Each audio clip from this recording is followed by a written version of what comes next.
Good afternoon, everyone. Welcome to the Voyage of a Vessel. My name is Danielle Wensauer, and I'm with Transport Canada, Marine Safety and Security in the Pacific region. I'm grateful to be speaking to you today as a first-generation settler on the unceded territories of the Musqueam, Squamish, and Tsleil-Waututh First Nations. It's these territories that inspire us, and they're the reason that we're here together today to talk about Canada's marine safety system. I'm so glad you could join us to learn about how Canada works to prevent incidents from happening in our waters. I'm here with three other co-presenters, and I'll just take a few moments to introduce them briefly. Scott Rear is with the Canadian Coast Guard in the Marine Communications and Traffic Services Western Region. Scott started his career with the Canadian Coast Guard in 2004 as an MCTS officer in Vancouver and moved to the Victoria Centre in 2016. He is responsible for procedures and policies, and his portfolio includes the Marine Mammal Desk, international meetings with the US Coast Guard, and has worked with the Vancouver-Fraser Port Authority on many projects. Currently, Scott is working on the radar refurbishment project. Next, we have Kevin Obermeyer, who is the CEO of the Pacific Pilotage Authority, a position he has held for 16 years. He holds a Master Mariner Unlimited license, which basically means he is certified to sail as captain on any size ship. Kevin spent 15 years sailing the globe before coming ashore to work in the maritime sector. Finally, Eggy Klosterberg is the Deputy Harbour Master and Manager of Marine Operations for the Vancouver-Fraser Port Authority. Eggy leads the navigation and hydrographic team to ensure the safe and efficient movement of marine traffic and cargo within the Port of Vancouver's jurisdiction. Eggy began his career as navigation officer on cargo ships and cruise vessels before shifting his focus to the commercial shipping industry. For more than 25 years, Eggy worked for various international shipping companies, and then in 2015, he joined the Vancouver-Fraser Port Authority. Eggy holds degrees in maritime sciences and management technology from the Netherlands. Today, the four of us will be telling you a story about how the marine safety system works in Canada. And let me start by saying that the marine safety system is highly complex, integrated, and regulated. And hopefully today we can unravel some of that complexity and show you the layers of cooperation and redundancy that demonstrate just how integrated and regulated it really is. So, we have two different ships that we're going to talk about. The first part of our story is an inbound journey of a bulk cargo ship as it makes its way across the Pacific to the Port of Vancouver, to a terminal on the Fraser River. The second part will be about an outbound tanker carrying oil. We call this a laden tanker, leaving the Trans Mountain Terminal in Burnaby. The reason for the two types of ships is to give you the broadest overview of all the rules that are in place in the Salish Sea, and particularly the differences between a regular cargo ship and a laden tanker. The cast of characters in our story are the main agencies responsible for regulating marine shipping in Canada. At the top, the International Maritime Organization, or the IMO, provides a global system for shipping, and we'll talk more about that in a moment. But first, we'll start here in Canada.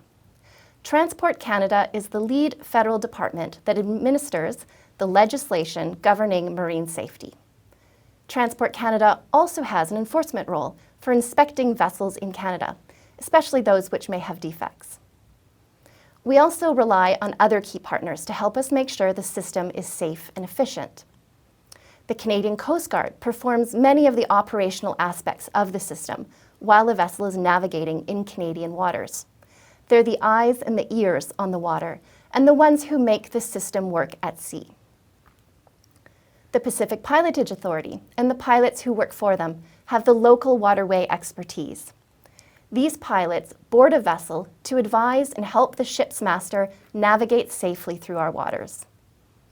And Canada's port authorities have extra powers to manage shipping traffic within their boundaries. And of course, there are other partners that help out depending on the situation. For example, Indigenous communities have knowledge, expertise, and mariners at sea in the local waters of their traditional territories. Environment and Climate Change Canada and the Department of Fisheries and Oceans provide scientific advice about species and water quality, especially in the event of an incident. And response organizations, such as Western Canada Response Organization, respond to oil spills on the polluter's behalf. So, before we start our voyage, I'd like to take a moment to look at the international framework for marine transportation, because shipping is a global activity. That's maybe an obvious statement, but it's important because it has implications for how shipping is regulated in Canada. To make sure that each country doesn't make its own set of rules, maritime nations have agreed on a number of international conventions which set out common rules that apply to all vessels. Canada is one of 172 member states that make up the International Maritime Organization, which is the global standard-setting authority for the safety, security, and environmental performance of international shipping. As an international industry, shipping can only run effectively if we all agree to follow the same rules. Canada is signatory to nearly 50 international maritime conventions, 3 of which are particularly important. The first one is the Safety of Life at Sea Convention, or SOLAS, which governs vessel construction, life-saving equipment, and safe operations of vessels. The first version of this convention was passed in 1914 in response to the sinking of the Titanic. The International Convention for the Prevention of Pollution from Ships, known as MARPOL, sets limits on discharges such as sewage, air emissions, garbage, and other pollutants. And thirdly, the standards for training, certification, and watchkeeping set out the requirements for how seafarers are trained and certified. Canada has adopted these conventions into domestic law through the Canada Shipping Act 2001, which is the primary legislation governing marine transportation in Canada. Countries that share common waters, like the Pacific Ocean, have also come together under a number of international Memoranda of Understanding, or MOUs, to deal with the issue of substandard shipping. Canada is a member of the Paris MOU, which covers the Atlantic Ocean, and the Tokyo MOU, which covers the Pacific Ocean. These MOUs set out the framework for a standardized ship inspection regime called port state control. So let's talk for a moment about the difference between a port state and a flag state. A port state is a country whose ports are visited by international ships. By contrast, a flag state is a country where a ship is registered. So Canada is the flag state for domestic vessels such as tugs, fishing boats, and passenger vessels like BC ferries. We don't have many foreign trading vessels that are flagged in Canada. Under the port state control system, when foreign flagged ships come to the Port of Vancouver, Transport Canada inspectors may board the vessel to make sure it meets international and domestic regulations. The inspectors take note of any deficiencies or irregularities, and vessels that do not meet prescribed standards are detained until their deficiencies are corrected. One of the most important aspects of this system is that member nations agree to share inspection information to target higher risk ships or poor performers so that these ships have nowhere to hide. Port state control has been very effective at keeping substandard vessels out of our waters since it came into practice about 40 years ago. To illustrate the effectiveness of this system of continuous improvement at the international level, the blue bar in the graph here shows that the number of oil spills around the world has decreased steadily over the last 40 years, from an average of almost 80 spills per year in the 1970s to just slightly more than 6 spills per year in the 2010s. We've achieved this record despite increasing oil shipments over the same period. This is shown by the red line indicating growth in tanker trade. This track record of improvement is a direct result of the IMO conventions that I just mentioned. So now that we've taken a brief look at the international marine safety regime, I'd like to introduce you to the main characters of our story. The inbound cargo vessel is the MV Salinas. Salinas is a 21,000-ton bulk cargo ship, similar to those which occupy most of the anchorages in Burrard Inlet. The ship is now sailing from Osaka, Japan, to Fraser Surrey docks to load grain. Now, this isn't a hypothetical visit. The Salinas made this voyage in December 2017. Our outbound vessel is the tanker Aqualeader, which is now preparing to get underway. Aqualeader is a bulk liquid tanker, typical of those which operate from Westridge Terminal in Burnaby. The ship actually made this trip as well, and the photos are the ship when it transited through the Vancouver Harbour to sea, escorted by tugs. So, we join the inbound vessel Salinas mid-ocean on its way to Canada at a speed of 15 to 20 knots, which is typical for a vessel of this size. The dotted red line delineates Canada's exclusive economic zone, or EEZ, measured 200 nautical miles from a baseline outside Haida Gwaii and Vancouver Island. The waters inside the EEZ are where the Canada Shipping Act and environmental regulations begin to apply. The waters outside the line are the high seas, where international conventions apply, but which no single country controls. So before entering the EEZ, the vessel must take 4 important actions. The first one is to submit a 96-hour report. The second one is to manage its ballast water. The third one is to switch to low sulfur fuel. And finally, the fourth is to file a 24-hour report. The vessel's owner must also ensure that a contract is in place with a certified response organization. And for the West Coast, this is Western Canada Marine Response Corporation, or WCMRC for short. So, the first action Salinas takes is to file a 96-hour report when it is about 4 days away, or approximately 1,500 nautical miles offshore. In the report, the vessel must provide a suite of information, some of which includes, for example, the names and certifications of its crew, what it's carrying for cargo, whether there are any dangerous goods on board, its destination, proposed route, and estimated time of arrival, whether it has any deficiencies, and its last 10 ports of call. Now, the 96-hour report is a security requirement, and it came about following 9/11. It allows Canada to conduct a security scan and threat assessment.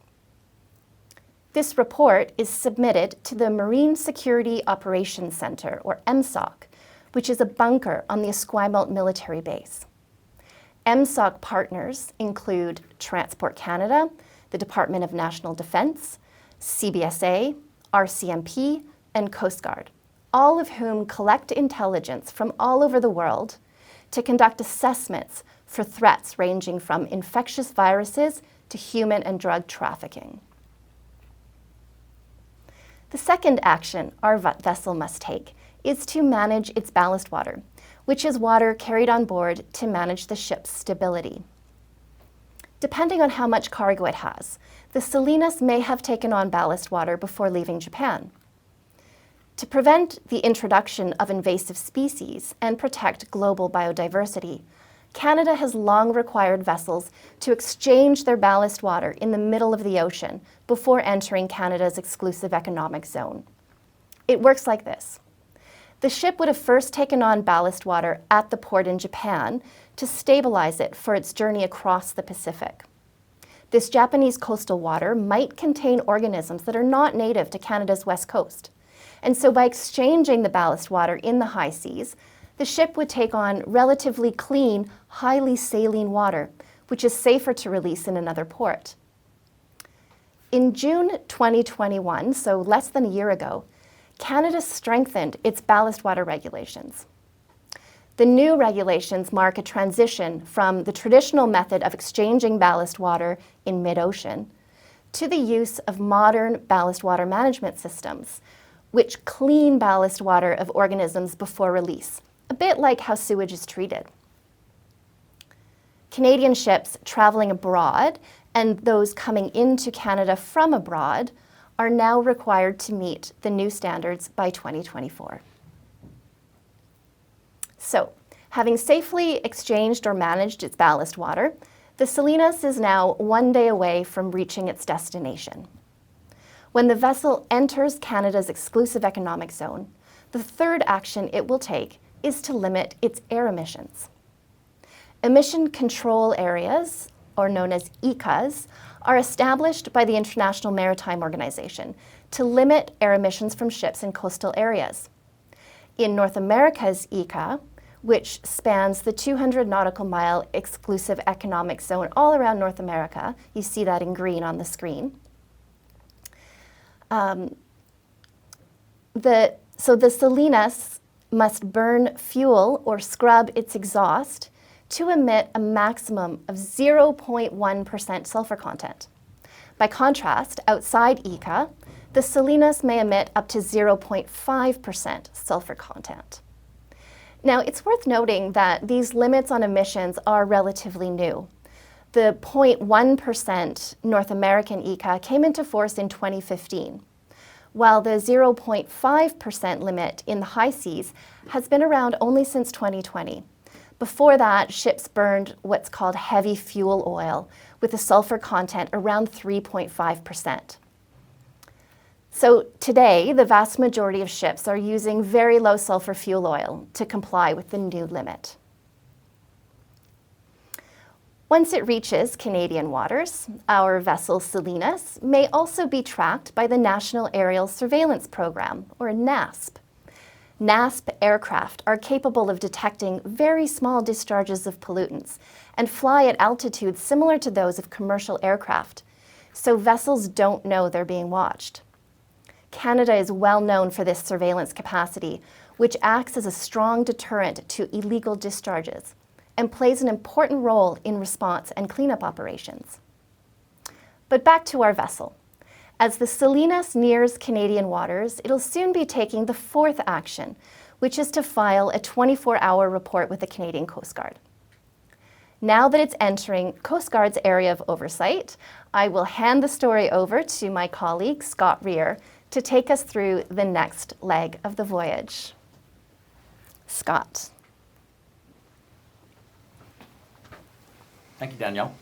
Good afternoon, everyone. As mentioned, my name is Scott Rear. I'm with the Canadian Coast Guard Marine Communications and Traffic Services Program.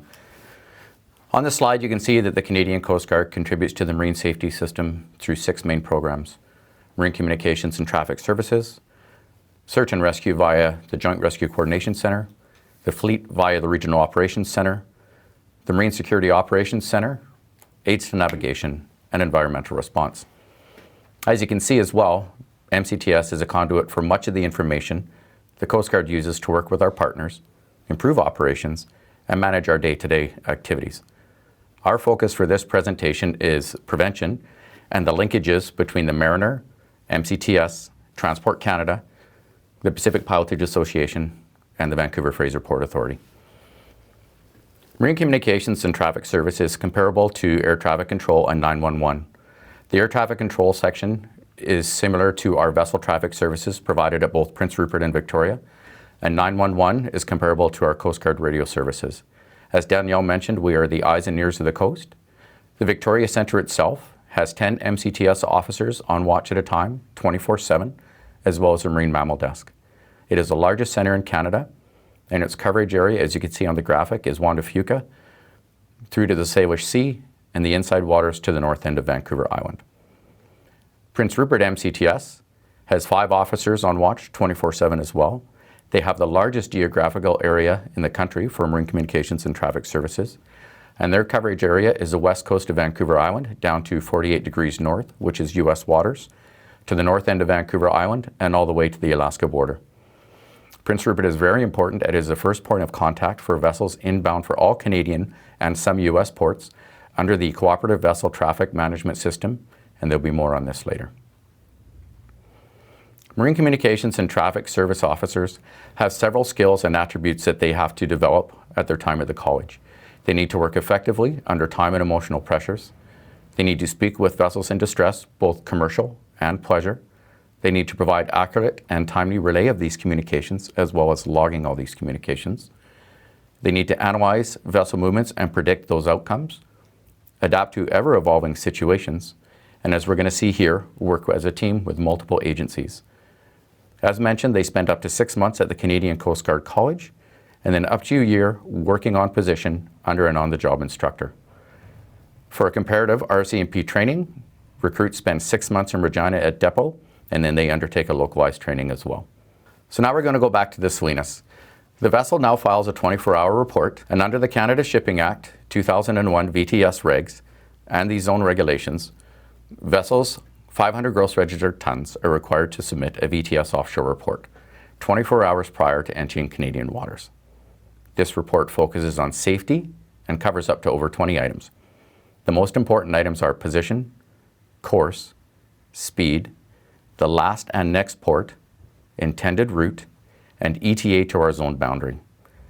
Whether they have any dangerous cargo, defects or deficiencies, any threat of discharge of a pollutant, and to ensure that all various mandatory certifications are up to date.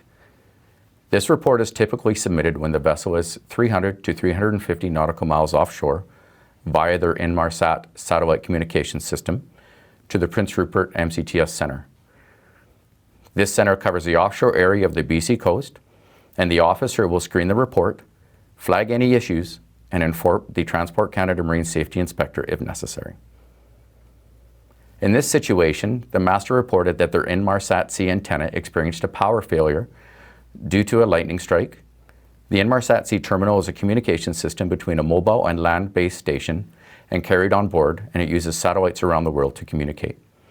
Vessels have multiple communication systems, so they are still able to send messages even though there was damages to this antenna.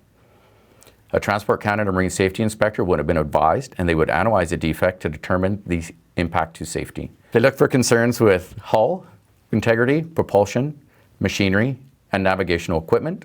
And in this case, the safety inspector applied the following restrictions.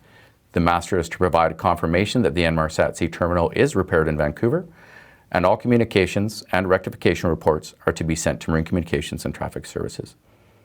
Had the vessel reported an issue that affected its operation or stability in a more serious manner, then agencies such as Transport Canada, the U.S. Coast Guard Environmental Response, Vancouver Fraser Port Authority, and the Pacific Pilotage Association would all be consulted, and the situation would be discussed, and there could be a mitigation plan developed, such as an escort tug or other directions imposed. In this case, a Marine Communication and Traffic Services officer grants a clearance for the vessel to enter Canadian waters and instructs the vessel to call Prince Rupert traffic on VHF Channel 74 at 126 west longitude, which is approximately 50 nautical miles offshore. Prince Rupert MCTS will start tracking the vessel via its Automated Identification System, or AIS, once it reaches approximately 100 to 150 nautical miles offshore through a network of communication towers that are established on the west side of Vancouver Island. Vessels call Prince Rupert traffic on VHF radio at 126 west longitude, like I said, which is approximately 50 nautical miles offshore.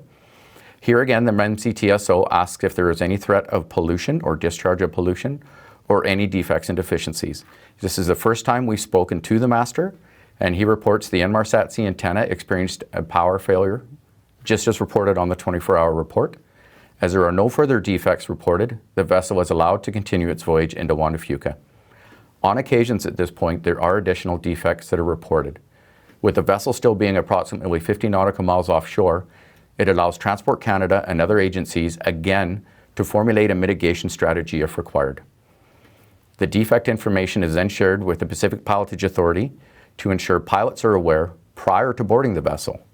The report is also shared with the U.S. Coast Guard Seattle Traffic and Vancouver Fraser Port Authority, and this is part of the linkage we spoke about of the marine safety system earlier in the PowerPoint.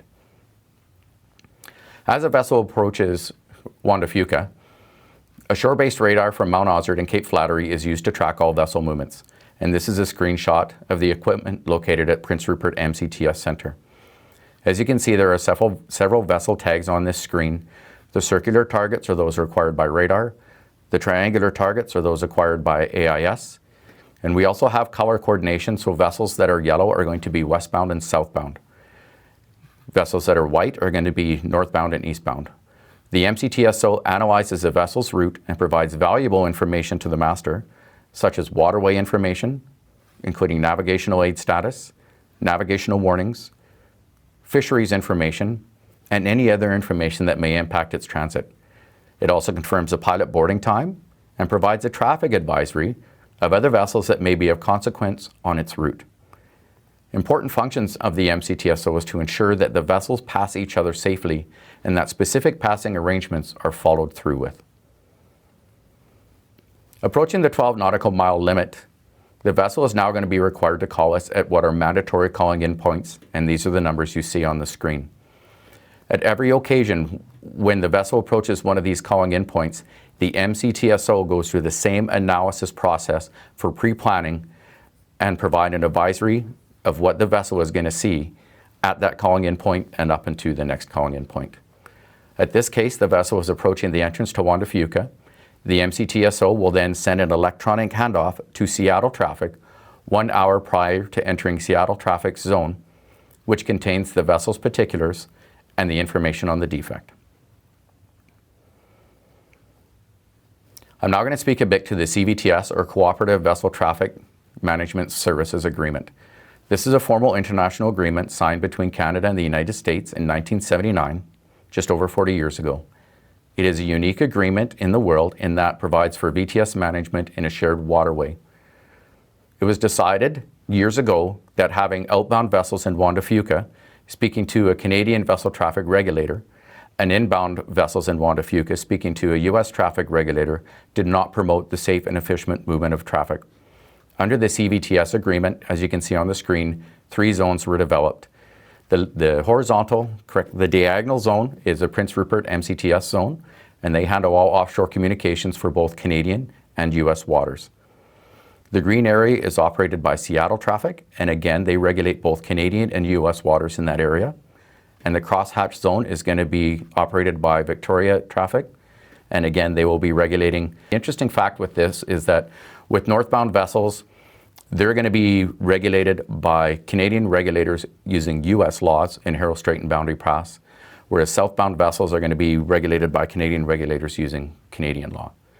So these centers exchange vessel information on a daily basis with each transit. The vessels follow the traffic separation schemes, which are mandatory, and those are kind of like the traffic lanes of the sea that you can see on the screen. Both Coast Guards meet 4 times a year to discuss procedures, marine occurrences, interoperability, and common issues in Juan de Fuca, Harrow Strait, Boundary Pass, and the approaches to Juan de Fuca. Prince Rupert instructs the vessel, in this case the Salinas, to call Seattle traffic on their VHF radio when it's abeam Cape Flattery. Seattle now monitors the transit using AIS and shore-based radars throughout the strait, and Seattle traffic will confirm the boarding time for Broachy Ledge, just south of Victoria, and communicate it to the Pacific Pilotage Authority and the Canadian Coast Guard if it is significantly different than what they reported before.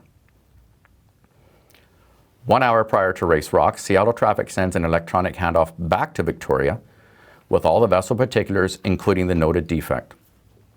The vessel continues to follow the traffic separation scheme and turns north at the Port Angeles Rotary and will check in with Victoria Traffic. Victoria Traffic will monitor the vessel's transit using AIS and radar, and provide traffic advisories as it passes each of the calling in points. As this vessel proceeds on her voyage, MCTS will continue to monitor the transit until the vessel is safely alongside its berth. The Marine pilot will board the vessel off Broachy Ledge, and here I'll hand the presentation to Kevin to discuss a pilot's role on board.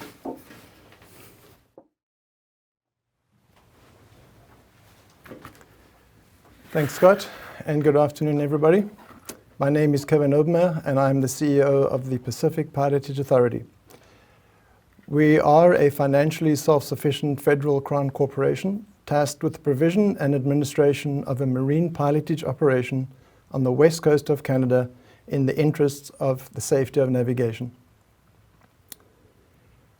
We get our authority to operate from a piece of legislation known as the Pilotage Act of 1972, which was recently amended. Our area of operation is unique in the world and covers the entire red area and small green area in the Fraser River. Briefly, every vessel over 350 gross tons, which is about 150 feet, requires a licensed marine pilot on board in order to operate in the compulsory pilotage areas off our coast. While there are exceptions for Canadian and US flagged vessels, this is the basis of piloting requirements on the West Coast. The licensed pilot has the conduct of the vessel while in compulsory pilotage orders, and this means that the pilot is solely responsible for the safe navigation of the vessel and will give courses to steer and engine orders to get the vessel safely from open water to berthing it alongside a dock. The BC Coast pilots are licensed for the red area and are a private company contracting their services to us, and presently number 118 licensed pilots with 6 apprentices. Fraser River have 9 employee pilots, our employees who manage the piloting in the green sections, namely the Fraser River. Given the area of coverage, we have an amazing accident-free assignment rate. It's usually well over the 99.9% and is presently at 99.96% accident-free, and on average we do about 12,500 moves a year. Now, this accident-free success does not come by chance.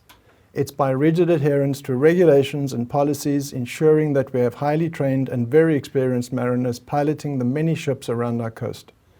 From the time a pilot gets taken on as apprentice to the time they retire, there are formal training courses required on an ongoing basis. On average, on an annual basis, the authority spends just over $1 million on apprentice training and about $600,000 on ongoing licensed pilot required training. And what you see here is some pilots training in a ship model facility, conduct a full mission bridge simulator, one of which we actually have in-house now in partnership with the BC Coast pilots. A little bit about the examination. The examination to become a pilot is one of the toughest a mariner will ever face. There are 3 exams, 2 written and an oral, and the first written paper is based on the requirements for a 500-ton master near coastal, and the second an intensive examination of the candidate's coastal knowledge, which is known as the local knowledge. And what you see here is one of 5 blank charts that are part of the local knowledge written exam. And I share this with you so that you can see what it looks like on completion. So what you see now is the completed version of that blank chart. And I'd like to point out to you that there are 6 marks to this one, and this candidate got 6 out of 6. So that's 6 marks out of a total of 100. The pass mark for the 2 written papers is 70, and the same for the orals. So let's now get back to the story at hand and the boarding of the inbound vessel with the pilot. So pilots board the vessel via a pilot launch or a helicopter via a wire hoist. Once on the bridge, the pilot will conduct a bridge resource management meeting, known as BRM, and discuss the passage plan, the vessel handling characteristics, and any equipment defects. In this instance, we know that the Inmarsat-C, a satellite communication system, has a problem, but it will not impact the passage to port. If, during the BRM, an additional defect is found, the pilots will call vessel traffic and report the defect, and will then wait for an answer from a Transport Canada marine inspector. If it is a major safety concern, such as no working radars or no gyro, as an example. Now, if TC says to take the ship to anchor and get the defect repaired, that is what we will do, with no arguments. But if they come back and say, you're good to go, we support it, it's still up to the pilot to make the final call about whether he feels he can do the job safely with that defect. So what I would like to emphasize here is that the Canadian Coast Guard, Transport Canada, and the Pilotage Authority through the pilots are all working together to ensure the safe movement of the vessel. One of the things that pilots do now that they didn't do over 10 years ago was to bring on board specialized equipment. And what you see in front of you now is a complete navigational aid system, namely the portable pilotage unit, which is the laptop or toughbook as you see there, a very sophisticated GPS system, and a rate of turn generator, which they all carry on board for the bridge. And one of the reasons for doing this is to ensure that even if the vessel has a power failure and blacks out, there is a workable, standalone navigation system to get that vessel safely to an anchorage. A question that is often asked is, how do we know who gives way to who when there are no traffic signals or roadways out there? It's done through an international document known as the Collision Regulations and puts rules in place for how vessels operate in various conditions and in relation to each other. Canada made some additional modifications that deal with specific Canadian issues, such as the requirements for vessels heading into the current to give way to vessels with the current, etc. in narrow waterways. The Turnpoint Special Operating Area, which you see on the slide now, was an additional level of safety developed jointly by the Canadian Coast Guard, Transport Canada, and the United States Coast Guard with the marine industry and the pilots to address concerns that were raised in this area. It applies to vessels over 100 meters in length. They are not to enter the SOA, Special Operating Area, when another vessel over 100 meters is already in the SOA, unless they are 5 cables apart when traveling in the same direction. When overtaking, there must be no opposing traffic. And the closest point of approach is never to be more than 5 cables, half a mile. Vessels are required to wait until the other vessel in the SOA has cleared a predetermined position and there is a closest point of approach of at least half a mile, 5 cables. And they have to maintain a distance off of turn point of at least 3 cables, 0.3 of a mile. At this stage, I would also like to mention that in this area, Boundary Pass and Harris Strait, there is also an ECHO program which was set up by the Port of Vancouver along with its partners.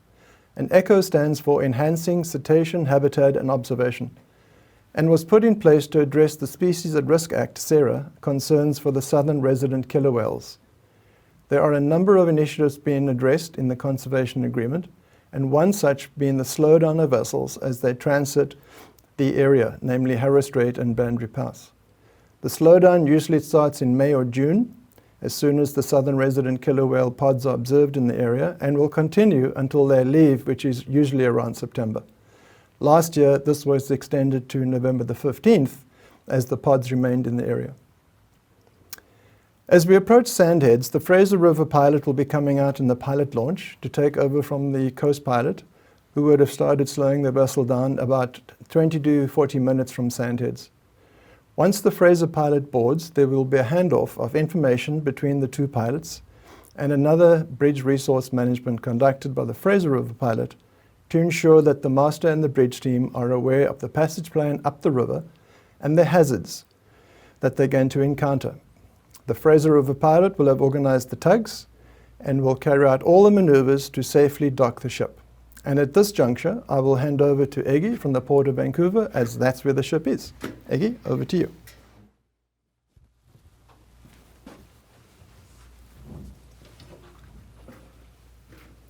Thank you, Kevin. Yeah, my name is Eggy Kloosterboer, and I'm with the Vancouver Fraser Port Authority. So the Salinas is now entering the navigational jurisdiction of the Vancouver Fraser Port Authority. On the slide here, you can see an overview of the Port of Vancouver. The Port of Vancouver is home to 29 major terminals and able to handle the most diversified range of cargo in North America. Bulk and liquid bulk, such as the Salinas and the Aqua Leader, but also containers, break bulk, cars and cruise. The darker blue area on the slide here shows you the boundaries of our navigational jurisdiction. Our navigational jurisdiction has 3 distinct areas. First, the Burrard Inlet. If you draw a line from Point Atkinson in West Vancouver south to UBC, and then it goes all the way to east to Port Moody. The second area is Roberts Bank, and this is where the Delta Port Terminal and the BC Ferries terminals are located. The third area is the Fraser River. This is where the Salinas is now sailing on our way to the final destination, the Fraser Surrey Docks Terminal. A question that I often hear is, what is a port authority? There are 18 port authorities in Canada, and they're established under the Canada Marine Act. And what a port authority does is clearly outlined in this act.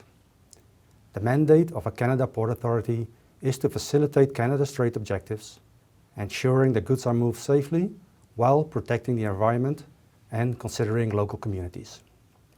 And I'm here now to talk about what the Vancouver Fraser Port Authority does to achieve this mandate in our jurisdiction with respect to the inbound voyage of the Salinas, and later with the outbound voyage of the Aqua Leader through the Inner Harbor. First, I'm going to talk about maritime domain awareness. The definition of maritime domain awareness is the effective understanding of anything that could impact the security, safety, economy, or the environment. After domain awareness, I'm going to talk about practices and procedures which ships have to follow when they're in a jurisdiction. And I will talk specifically about traffic control zones that we have established. So while the Salinas is sailing in our jurisdiction, the Fraser River pilot is still on board, and MCTS is still providing vessel traffic services and is also communicating with the vessel. As a port, we are not monitoring the exact position of the Salinas, and we're also not communicating with the vessel directly. But instead, we are focusing on domain awareness. We want to know the bigger picture of all the activities and events that are taking place in our waters. Simply said, we want to know what is going on in our port, and we want to make sure that the port is safe, remains safe, and that we can take immediately action if needed. On the top left of the slide, you can see a picture of our operations center, or what we call ROC. The operations center is located on Canada Place in Vancouver. It's open 24 hours a day, 7 days a week, 365 days a year. This center is always staffed by a marine operations coordinator, and these are all experienced mariners. During office hours, we also have supporting staff from the land operations and the security departments. In the background of the picture, you can see many TV screens. The operations coordinator has hundreds of cameras to his or her availability, as well as several other domain awareness systems, such as AIS. Our operations center is the first point of contact for many stakeholders, such as vessels agents and terminals. The operations center is also the hub where we liaise with our colleagues of Transport Canada, the Coast Guard, MCTS and pilots, as well as other agencies such as police and fire departments. The operations coordinator is also the point of contact for another very important domain awareness tool that we have available, which is our harbor patrol. On the slide in the bottom you can see two of our harbor patrol boats. We always have two harbor patrol boats on the water between 6 a.m. and 6 p.m. One boat is stationed in the Fraser River and one boat is in the inner harbor. On alternating weeks we also have a third boat on the water for either 3 or 4 days. Each harbor patrol vessel has 2 harbor patrol officers on board. So most of the time, we have 6 people on the water. Harbor patrol is our eyes and ears on the water, and they're often the first ones to arrive on a site when needed. In addition, they can provide escorts as well. So for example, if there are a lot of recreational or fishing boats in the vessel's way, like the Salinas, the harbor patrol can provide the Salinas with an escort. This means the harbor patrol boat will sail in front of the Salinas and clearing the way. We do this a lot, and especially we do this with cruise ships leaving the first Narrows. As I mentioned, the Port Authority can establish practices and procedures that have to be followed by ships. Here you can see in the red this very specific section of the Canada Marine Act which says, a Port Authority may, for the purpose of promoting safe and efficient navigation or environmental protection of the waters of the port, with respect to ships or classes of ships, establish practices and procedures to be followed by ships. These practices and procedures are published in the Port Information Guide, and they are unique to our port. These practices and procedures, they do not replace the regulations and requirements of the agency that you just heard. Our regulations are extra. They're specifically developed for our port and therefore providing an additional layer of safety. The Port Information Guide itself is published on the Port Authority website. It's about 300 pages, but you do not have to be a master mariner to understand these regulations. They're easy readable, and we encourage you to have a look at the guide. It contains a lot of interesting information. As you can see in the next slide is under Section 56D of the Canada Marine Act, the Port Authority can establish traffic control zones. And I'm going to talk more now in detail about these traffic control zones. The purpose of a traffic control zone, or a TCZ, is to facilitate the safe navigation and efficient movement of vessels in specific areas of the port with constraints. For each of that specific area, we have a set of specific practices and procedures. These procedures were developed in close cooperation with the pilots as well as with MCTS. In our jurisdiction, we currently have 4 traffic control zones for the 4 most constrained areas. The oldest one is the second Narrows, TCZ2, formerly known as Movement Restricted Area, or MRA. This traffic control zone was originally established in the 80s. It was updated in 2008 and completely reviewed and updated again in 2016. Since 2016, we have a traffic control zone 1 for the first Narrows. I will talk more about these 2 specific traffic control zones later during the outbound voyage of the next vessel. Traffic control zone 3 for the Eastern Burrard Inlet, or third Narrows, was established in 2021. Traffic control zone 4 came into effect in 2018, and this one applies to the Fraser River. So this means that the Salinas has to comply with procedures of this traffic control zone. Because it's about 36 kilometers from Sandheads, where the Fraser River pilot boards, to the terminal at Fraser Surrey Docks, we have divided the river into these 4 sections. Each section gives very specific procedures for that specific section. All 4 sections in Traffic Control Zone 4 have in common that they provide transit windows, various traffic procedures such as the order of transit, overtaking, and safe distances between vessels. Traffic Control Zone 4 is also describing various restrictions such as speed, wind, and visibility restrictions, as well as specific communication procedures. Traffic Control Zone 4 is important because the Fraser River, we have a dredged navigation channel. I tried to capture this on the image on the right. In the bottom of the picture, you can see the dredged channel in the riverbed to make sure that the river is deep enough for a vessel, to make sure that the vessel has enough water under the keel. This dredged channel translates into a designed navigation channel, which you can see in the middle of the image. This navigation channel is published in navigational charts. But the Fraser River is a very dynamic river, and the riverbed is always changing. Therefore, the riverbed is continuously surveyed to make sure that we know exactly the condition of this channel and the actual water depths. This survey data is uploaded in the pilot's PPUs that Kevin mentioned to make sure that the pilots always have the latest and most accurate information available to safely navigate in the center of this channel, which is displayed in the top of the picture. So with the introduction of Traffic Control Zone 4 and with the Fraser River pilots complying with the procedures, the Salinas is now safely berthed alongside Fraser Surrey Docks. This means that I can take you now to our next vessel, the Aqua Leader. This outbound voyage gives me the opportunity to show you the difference in procedures between the various traffic control zones, as well as the additional safety regulations that apply to this tanker. Here's the Aqua Leader. It's a loaded Aframax tanker with a length of 250 meters and a width of 44 meters. The vessel is berthed alongside the Westridge Terminal in Burnaby, which is the Trans Mountain Terminal, and ready for departure. The vessel agent ordered 2 BC Coast pilots, and they're now coming on board to bring the vessel to open sea. And I said 2 pilots, not 1 pilot.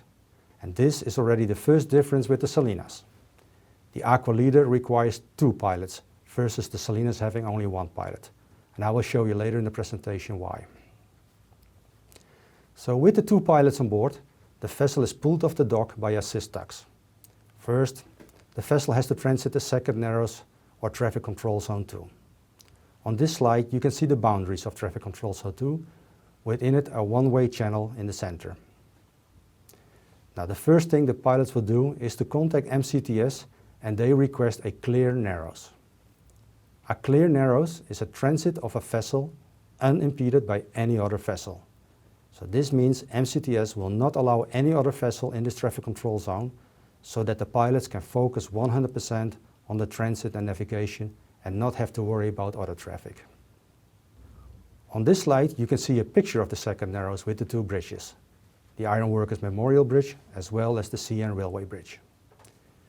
Beside this picture is an image of the same area, but now it's translated into the available navigational envelope. This image describes how we make sure that not only the navigation channel is wide enough for the aqua leader, but also that the vessel has enough water under the keel, as well as enough overhead clearance under the two bridges when transiting the second narrows. This image is published in the Port Information Guide. And now it's getting a little bit more technical. This slide is a compilation of the various tables, and they are also coming directly out of the Traffic Control Zone 2 procedures that are in the Port Information Guide. So in the table in the top of the slide, it's describing the navigational envelope image that I just showed, but now in numbers. So you can see that for this vessel of 44 meters wide, the channel width is 125.4 meters. The control depth at chart datum is 9.9 meters, and the maximum air draft is 41.8 meters. So with this table, the pilot can always make sure that the vessel stays within the navigational envelope. So in the table in the middle, you can see the transit requirements and transit restrictions that apply for this vessel. The aqua leader is longer than 185 meters, and it's over 40,000 tons summer deadweight. In the first column, you can see that this vessel is not allowed to transit during the night, but transit in daytime only. The next two columns describe tidal current restrictions. This is a very important restriction. Depending if it's ebbing or flooding, the water flows in and out of the second narrows and is causing tidal currents. Large tidal currents are impacting the navigation. Therefore, we do not allow the aqua leader to transit during these tidal currents. The period between ebbing and flooding is called slack water, and that's when the tidal currents are minimum. As you can see in the table, we allow this vessel to transit with slack water only up to 1 knot opposing or half a knot following currents. Although the vessel will transit in the slack water window, we still require the vessel to have powerful tugs assisting during transit. The T in the third column means that these tugs need to be tethered, so they can start pulling immediately if needed. In the fourth column, you can see the pilot requirements that I mentioned earlier. The aqua leader is over 40,000 tons summer deadweight, and that's why we require 2 pilots on board. Now I go to the last table on the right in the bottom, where you can see the minimum tug capacity requirements. This vessel requires 1 or 2 tugs at the bow, as long as the combined bollard pull is minimum 60 tons. For the stern, the vessel requires minimum 2 tugs and a minimum of 110 bollard pull tons. These are very powerful tugs, and they will be capable to safely transit the aqua leader, even if the vessel encounters a power failure or a steering problem. After clearing the second narrows, the aqua leader will proceed to the first narrows, or Traffic Control Zone 1. On this slide, you can see the boundaries of Traffic Control Zone 1.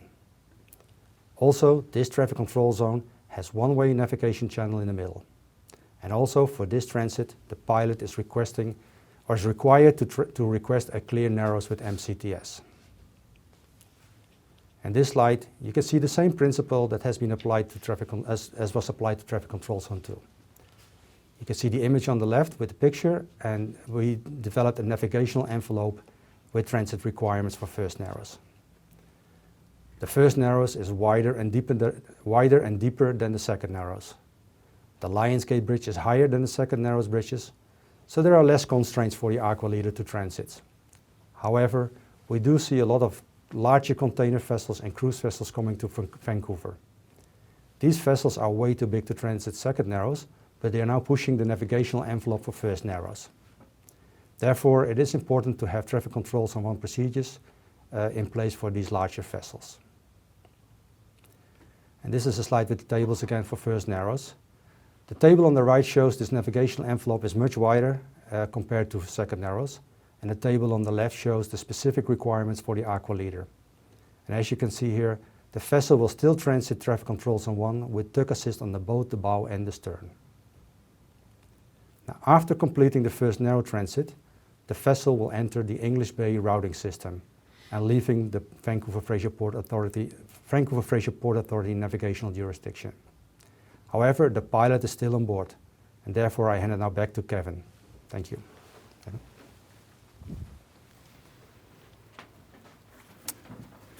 Thanks, Eggy. And we're in the home stretch now, folks. So the reason that we present an outbound loaded tanker is to highlight the difference in the safety levels between a loaded tanker and what we would normally do with a freighter, such as a bulk carrier with a cargo of grain. For a bulk ship or a container ship, once it is safely off the dock, the tugs will be released and there'll be only one pilot to take the vessel from Vancouver to the Victoria Pilot Station. You previously heard from Eggy that there are 2 pilots through the port, as well as escort tugs on the tanker, and this continues after leaving the port. So there was another change as a result of fast time simulations and assessments, which resulted in additional safety measures being agreed to by the pilots, the agencies, and the marine industry. From about 3 miles to the northwest of East Point, there are 2 pilots required to be on the bridge, and the tug has to be tethered again. Vessel's maximum speed is restricted to 10 knots, and there has to be additional bridge staff available. At present, both pilots remain on the bridge until the vessel approaches the Victoria Station. So all the way through Harrow Strait and Boundary Pass, the tug will be tethered and there'll be 2 pilots on the bridge. At the station, the tug will be untethered and the pilots disembark. And the tug then runs with the tanker until it rounds Race Rocks, at which time it leaves. Once the Trans Mountain expansion is finalized and we are doing 1 tanker a day, there are more changes that are coming forward. When this happens, the vessel will pass by the station with the 2 pilots and will turn around off Race Rocks, heading towards the open waters in Juan de Fuca. The tugs will stay tethered until around the rotary, which is around the Race Rock area, and then will untether, but remain with the vessels as far as J-Buoy, which is at the conclusion of where it is the open water, and where you see on the slide the the blue and the red lines. The pilots will then get off somewhere in the vicinity of Souk. So this is very different from how we are handling other vessels departing southern BC. And that is the differences between the tankers and the other non-tanker vessels. And I'm going to hand us back now to Daniel as we have come to the end. Daniel, over to you. Thank you very much, Kevin. Great, so now we have come to the end of our story, with the Aqualeader heading out to sea, having safely navigated the waters of the Salish Sea and the Juan de Fuca. We hope that by following the inbound and outbound journeys of these vessels, you've learned more about how incidents are prevented in Canadian waters, as well as the importance of cooperation between various agencies in Canada.